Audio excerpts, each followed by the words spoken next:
Hey, what's up, y'all? Welcome back. Thank you for tuning in. Been rather busy in real life and in the social media world. Wanted to make a video series. This is probably going to be a 10-part series of basically what's going to be my confession of faith. And it's not so much to confess that I believe, but to explain exactly what I believe.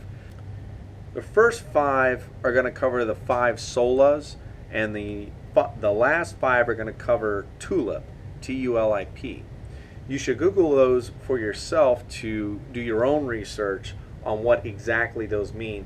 But this video series is going to give you what I believe that they mean, how each of those personally affect me and how I live them out. So the word sola is a Latin word, S-O-L-A, that refers to either being alone or only. The English translation is usually solo. The first of the five solas that I want to cover is Sola Scriptura, which means scripture alone or only scripture, depending on how you understand Latin.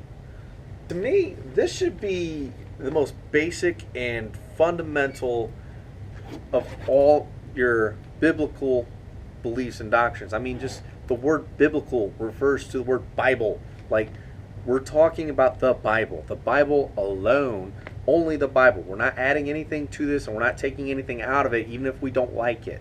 Okay? This is the standard by which all Christianity has been built on. Okay? You can't take anything out of this, and you can't put anything into it and still call it Christianity, because it's not. That's how I got saved, is by reading the Bible for myself to see what's in there. I was mostly just looking to see if there were any contradictions, because in my mind, if God was going to inspire several or even just one person to write a book, that book must not contradict itself, because God cannot contradict himself, or he wouldn't be God. Now, what we also have is that Scripture affirms that Scripture alone is all that's necessary. If you go to the book of 2 Timothy chapter 3, starting in verse 16, I'm going to read verse 16 and 17 of the New American Standard, reads as this: all Scripture is inspired by God and profitable for teaching, for reproof, for correction, for training in righteousness, so that the man of God may be adequate, equipped for every good work. Now, what I like to do is refer to the other English translations of what Paul actually wrote, because what Paul actually wrote was in Koine Greek, K-I-O-N-E Greek. It's ancient Greek. It's not like the Greek that the people over in Greece speak today. If you learned Greek well enough to go over there and order yourself a plate of food at a restaurant, that's not the same Greek that was used to write the letters and the books in the Bible. It's a different kind of Greek. It's Koine Greek. It's ancient Greek. So, the fact is, I don't speak or read or understand Koine Greek, so I have to refer to the English translations. With the English translations, there's basically two rules of thought. You either go word for word or thought for thought. Now, I like word for word because it is a literal translation, so you can actually get the words that were used, which may give you some liberty, and I want to use that word cautiously, to have your own interpretation. So something like a tree, you can imagine your own tree, right? It could be an apple tree, maple tree, pine tree, whatever. As long as it's not being specific in the text where it just says a tree, you can do that.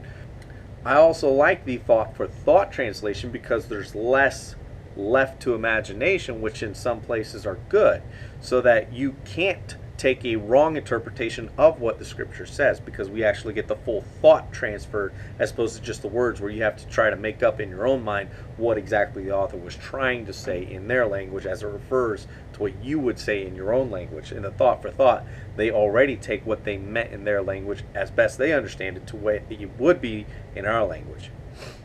So the NASB is pretty closer to word for word. The ESV, the English Standard Version, is much closer to word for word. I'm going to read that one. This is the same text. All Scripture is breathed out by God and profitable for teaching, for reproof, for correction, and for training in righteousness, that the man of God may be complete, equipped for every good work.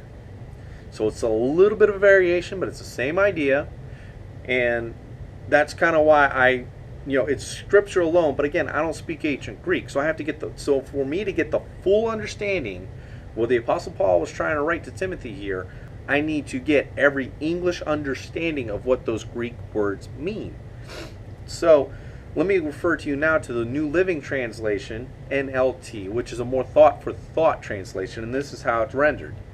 All Scripture is inspired by God and is useful to teach us what is true and to make us realize what is wrong in our lives.